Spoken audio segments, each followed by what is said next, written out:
Okay, for the next function, we are going to use SUMIF. This time, we are going to total the rating for teacher that is given by the students, specifically by female students and male students. So if we are asked for female student, we are not going to total everything. We are just going to total this one. Okay, the ratings that the female students gave to their teacher.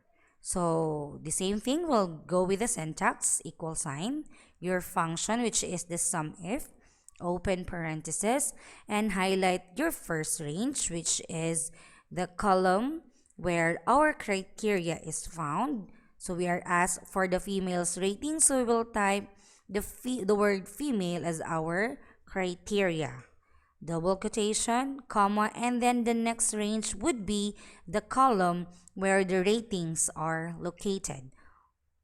And then close parenthesis, click enter. So there you have it. We have 50. Now let's try to check if we got it right. There is another way of computing, but it is manually, which takes time. So equal sign, we will click this one, plus sign, then another plus sign, and for the last one, click enter.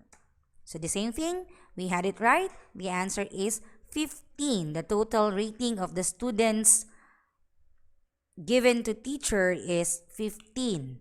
Now let's try the male's rating that is given to their teacher.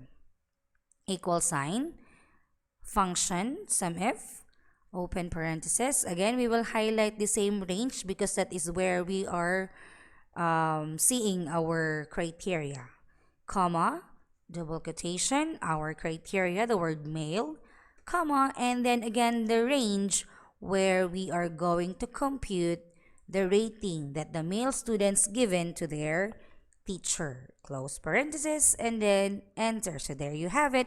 The total rating of the teacher that is given by the male student is 27.